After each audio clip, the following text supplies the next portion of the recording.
अब यार John Cena ने तो अपनी सोल बेच के द रॉक को ज्वाइन कर लिया एलिमिनेशन चेंबर में और अपने ट्रू कलर्स दिखा दिए आफ्टर 20+ इयर्स। लेकिन बहुत ही बड़ा क्वेश्चन उसके बाद रेज हो रहा था पूरे इंटरनेट पे कि जब द रॉक ने इशारा किया था जॉन सीना को हील टर्न करने का, तो उन्होंने एक 2 फिंगर जेस्चर किया था, जबकि ओरिजिनली द रॉक ने जब ये इशारा बैड ब्लड में किया था रोमन रेंज और कोडी रोड्स के सामने, तो उन्होंने 3-2-1 किया था। तो चीज वहां से ये निकली कि यार अभी भी शायद कोई थर्ड मेंबर बचा हुआ है जो कि अपनी द रॉक को सोल देगा और ज्वाइन हो जाएगा उनके साथ। अब क्वेश्चन तो ये, लेकिन इसका आंसर क्या है? कौन सा ऐसा सुपरस्टार है करंटली रोस्टर पे जो कि इतना बड़ा गेम चेंजर बन सकता है? कौन ही होगा यार वो सुपरस्टार जो इतना बड़ा हील टर्न कर सकता है करंट टाइम में? और होना भी ऐसा बंदा चाहिए जो कि लगे कि लेजिटिमेटली सीना और रॉक के साथ खड़ा होकर डोमिनेट कर सकता है इस इंडस्ट्री को। तो मेरे पास कुछ नाम डेफिनेटली हैं और रीजंस भी कि क्यों वो रॉक और सीना को ज्वाइन कर सकते हैं उनकी इस अपकमिंग फैक्शन में। एंड उन रेसलर्स में पहला नाम है the Scottish warrior Drew McIntyre का। देखो यार उनका ज्वाइन करना तो बहुत ज्यादा बनता है, काफी हद तक समझ भी आता है क्योंकि ड्रू मैकिंटायर को बस लॉसेस ही मिली है जब से उन्होंने अपनी WWE टाइटल हारी थी रेसलमेनिया 37 में। उसके बाद से उनके साथ कुछ भी सही चीजें हुई नहीं है। आप क्लैश एट द कैसल 2022 वाला मोमेंट देख लो जब वो रोमन से हारे थे, चाहे उसके बाद उनके जितने भी वर्ल्ड टाइटल चैंपियनशिप मैचेस देख लो, कितनी बार वो क्लोज आए इस टाइटल की तरफ लेकिन कभी भी जीत नहीं पाए, बस एक बार को छोड़ के, जबकि जीते लेकिन 5 मिनट तक ही। उसके बाद भी उन पे कैश इन हो गया, बाद में सीएम पंक के साथ पूरी राइवलरी। मतलब ड्रू मैकिंटायर का करियर हमेशा ड्रॉप डाउन ही होता गया जब भी लगा कि उनके साथ कुछ अच्छी चीज होने वाली है। अब लास्ट ईयर में देखो कितनी बढ़िया फ्यूड दी उन्होंने सीएम पंक के साथ मिलके, लेकिन अभी रेसलमेनिया 41 में उनको कौन सा मैच मिल रहा है? डेमियन प्रीस्ट के अगेंस्ट, जो कि मुझे कोई शक नहीं है ये दोनों मिलके इस राइवलरी को भी इतना हीटेड अप कर देंगे कि रेसलमेनिया 41 के लिए एक अच्छा मैच लगे। लेकिन ड्रू मैकिंटायर जिस लेवल पे कंपीट कर सकते थे मेनिया में, वैसा तो नहीं हो रहा ना, तो काफी हद तक सेंस बनता है। नेक्स्ट रेसलर की तरफ चलता हूं जो कि है the viper, the apex predator, the legend killer Randy Orton. देखो एकदम से तो डेफिनेटली ये चीज नहीं होने वाली कि रैंडी ऑर्टन जाके ज्वाइन कर ले रॉक और सीना को। इवेंचुअली बाद में ये चीज हो सकती है जब हमें राइवलरी देखने को मिलेगी रॉक और सीना की। अब मुझे नहीं पता ये कब होने वाली, किसी को भी नहीं पता कब होने वाली है। ये चीज कंफर्म जरूर है कि बैकलैश जो इवेंट WWE ने अनाउंस किया मई के लिए, उसमें रॉक और सीना दोनों ही आने वाले हैं। लेकिन मुझे नहीं लगता कि वो दोनों एक दूसरे के अगेंस्ट कंपीट करेंगे और इतना बड़ा मैच WWE हमें इतनी जल्दी दे देगी मेनिया के बाद। आगे जाके डेफिनेटली ये मैच हो सकता है, क्या पता रैंडी ऑर्टन ही वो सुपरस्टार बने जो कि फाइनली जॉन सीना को हरा के उनसे वो टाइटल ले। एंड वही टाइम हो सकता है जब सीना जब चले जाएंगे WWE से, तो रैंडी ऑर्टन उसके बाद द रॉक के साथ अलायंस बनाए अपनी, और फिर हमें राइवलरी देखने को मिले अगले साल की रेसलमेनिया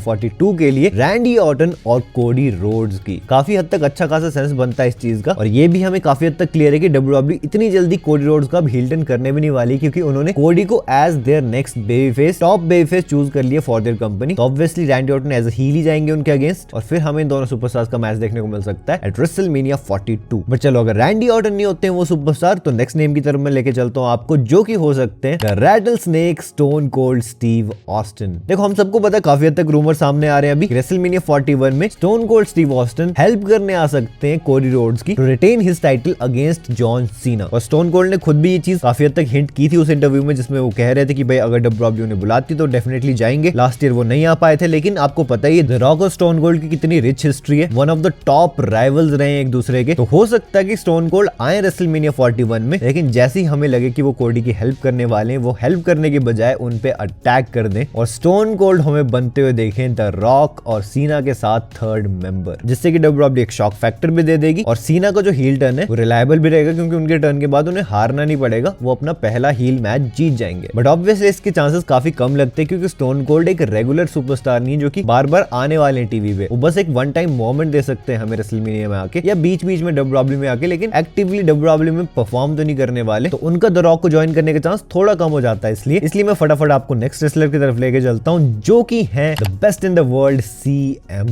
पंक। CM पंक तो खुद ही खुद को सेटन बुलाते हैं यार, एंड इवन CM पंक के पास भी काफी सारे रीजंस हैं द रॉक को ज्वाइन करने के। ऑल्दो मुझे पर्सनली बोलो तो चांसेस कम लगते हैं, लेकिन रूमर्ड है इनका नाम, तो मैं आपको बता रहा हूँ। CM पंक ने बैकस्टेज क्योंकि खुद भी बोला था कोडी रोड्स को कि अगर द रॉक मुझे ये ऑफर देता जब मैं अपनी प्राइम पे था, तो मैं उस टाइम पे ये ऑफर एक्सेप्ट कर लेता। और अभी देखा जाए तो CM पंक के साथ करंट टाइम में भी कुछ अच्छी चीजें हो नहीं रही है। उन्हें मेन इवेंट चाहिए था रेसलमेनिया का, नहीं मिला, ऊपर से रोमन से अटैक हो गया, सच से अटैक हो गया, तो क्या पता एट दिन उनका भी माइंडसेट चेंज हो जाए और वो डिसाइड करें कि अगर उन्हें टॉप पे रहना है, उन्हें मेन इवेंट करना है, उन्हें टाइटल जीतनी है, तो उन्हें द रॉक के साथ ज्वाइन होना ही पड़ेगा, और इवेंचुअली वो जाके हो भी जाए। बट जैसे कि मैंने कहा, पर्सनली मुझे उनके ज्वाइन करने के चांसेस कम लगते हैं, क्योंकि उन्होंने जिस तरह कॉल आउट किया था द रॉक और सीना को देख के तो काफी कम लगता है कि वो किसी भी तरह इस वाली स्टोरी लाइन एंगल में जाएंगे। इसलिए नेक्स्ट नेम जो कि काफी ऑब्वियस है, सीधा बता देता हूँ आपको, that superstar can be the tribal chief Roman Reigns. वैसे रोमन रेंज द रॉक के कजन है, द रॉक उन्हें ओला फला पहना चुके हैं। रोमन का तो क्लियर विजिबल पॉसिबल लगता है, क्योंकि हमने ये भी सुना था कि आगे जाके शायद कोडी रोड्स रोमन रेंज की हेल्प ले सकते हैं द रॉक और सीना के अगेंस्ट जाने में। तो ये भी तो पॉसिबिलिटी बनती है कि रोमन रेंज एक बार के लिए हाँ कर दे कोडी रोड के साथ अलाइन होने के लिए और बाद में उन्हीं पे टर्न कर जाए मैच के बीच, और फिर हमें पता लगे कि रोमन रेंज हमेशा से द रॉक और सीना के ही साथ थे और कोडी के साथ तो बस फेक भाईचारा दिखा रहे थे। बट इससे एक चीज खराब जरूर हो जाएगी कि आगे जाके हमें द रॉक और रोमन का मैच देखने को नहीं मिलेगा रेसलमेनिया 42 में, इसलिए मैंने इनको थोड़ा सा नीचे रखा है। नेक्स्ट एक और रूमर नाम है जिनको मुझे नहीं लगता कि भाई डब्ल्यूडब्ल्यूई को रखना चाहिए as the third member, but rumour है तो बता देता हूँ। His name is Jey Uso. देखो रॉयल रंबल में क्या हुआ था हम सबने देखा, जैसे जे ऊसो ने एलिमिनेट कर दिया था जॉन सीना को, तो उसके बाद जॉन सीना ने जाके कांग्रेचुलेट किया था जे ऊसो को। अब या तो ये हो सकता है कि it's all a part of the plan, इसलिए सीना इतना इजीली एलिमिनेट हो गए बस एक धक्का लगा के। क्या पता जे ऊसो को जितना ओवर कर रही है डब्ल्यूडब्ल्यूई वो इसलिए ताकि एट लास्ट मोमेंट एकदम से वो स्विच मार जाए और ज्वाइन कर ले वो द रॉक और सीना को। पर्सनली मुझे इनके चांसेस इसलिए कम लगते हैं क्योंकि सेंस सा नहीं बनता है यार, कहां जॉन सीना द रॉक और कहां जे ऊसो। और दूसरी बात ये कि जॉन सीना जो रॉयल रंबल में थे और जो जॉन सीना रॉयल रंबल की प्रेस कॉन्फ्रेंस में आए वो दोनों कैरेक्टर्स काफी डिफरेंट लग रहे थे। तो ऐसा हो सकता है story line wise John Cena के रॉयल रंबल हारने के बाद वो बैक स्टेज गए, वहां पे द रॉक उनसे मिले और तब जाके उनका माइंडसेट चेंज हुआ, तब उनका मन बना द रॉक को ज्वाइन करने का, इसलिए उन्होंने डायरेक्टली खुद को डिक्लेयर कर दिया था एलिमिनेशन चेंबर इवेंट के लिए। अब आपको फाइनल सुपरस्टार में बताता हूं who is Seth freaking Rollins. Elimination chamber event में हमने देखा किसने हेल्प की सीना की जीतने में, सेथ रॉलिंस ने। उन्होंने कर्ब स्टॉम्प हिट किया था सीएम पंक पे, जिसका फायदा उठा के जॉन सीना ने फटाफट अपना सबमिशन मूव लगाया पंक पे और जीत गए उस मैच को। हमने ये भी देखा कि मंडे नाइट रॉ के एपिसोड पे जब सेथ रॉलिंस लड़ रहे थे सीएम पंक के अगेंस्ट, तो सेथ रॉलिंस ने जॉन सीना के उसी सबमिशन मूव का यूज किया था अगेंस्ट सीएम पंक। तो डब्ल्यूडब्ल्यूई एक सेटल स्टोरी टेलिंग कर रही है शायद यहाँ पे, और वो दिखाना चाह रहे हैं कि कुछ तो कनेक्शन है इन सारे सुपरस्टार्स का, क्योंकि सेथ रॉलिंस का आप देख लो, उन्होंने कोडी की हेल्प की, सबकी हेल्प की, लेकिन एट द एंड उन्हें कुछ नहीं मिला। वो वर्ल्ड टाइटल हार गए, पंक के अगेंस्ट मैचेस हार गए, और हमें पता है कि इवेंचुअली वो हील टर्न करने वाले हैं, लेकिन डब्ल्यूडब्ल्यूई ने वो ट्रिगर पुल किया ही नहीं अभी तक। तो हो सकता है कि वही वो मेंबर हो जो कि एट द एंड ज्वाइन करें द रॉक और सीना को। काफी हद तक चांसेस बनते हैं इसके, क्योंकि पॉल हेमन भी इसमें इन्वॉल्व है। वो दिखा रहे हैं कि शायद वो सीएम पंक की साइड है, वैसे तो वो रोमन रेंज की साइड है, लेकिन क्या पता जब मैच चल रहा हो रोमन पंक और सेथ का, तो वो ना रोमन की हेल्प करे ना सीएम पंक की हेल्प करे, वो हेल्प कर दे सेथ फ्रिकिन रॉलिंस की, और सेथ रॉलिंस ज्वाइन हो जाए at the end with the rock and John Cena eight WrestleMania 41, और साथ में उन तीनों के the wise man Paul Heyman भी हो। यानी कि ये फैक्शन, ये हील फैक्शन और ज्यादा स्ट्रांग होती जाएगी अभी, और अगर ये चीज हो जाती है डब्ल्यूडब्ल्यूई हिस्ट्री का बहुत ही बड़ा ट्विस्ट हो जाएगा। मैं तो काफी ज्यादा एक्साइटेड रहूंगा भाई ये सारी चीजें देखने में, अभी से काफी ज्यादा एक्साइटमेंट हो रही है, क्योंकि डब्ल्यूडब्ल्यूई कुछ तो ऐसा कुक कर रही है जो कि मीनिया को सच में the biggest mania of all time बना देगी। अब ये तो मेरे थॉट्स ओपिनियंस थे, अपने थॉट्स ओपिनियंस मुझे फटाफट कमेंट सेक्शन में बताओ। बाकी अगर आपने मेरी लास्ट वीडियो देखी जिसमें कि मैंने हॉट टेक्स लिए थे यार आप सबके, क्या पता आपका भी पिक हुआ, चेक करना तो यार ये रही वीडियो आपके सामने, से जल्दी क्लिक करो और देख लो। एंड मैं अब आपसे मिलता हूं अपनी नेक्स्ट वीडियो में एक बहुत ही इंटरेस्टिंग टॉपिक के साथ। So until that time this is जय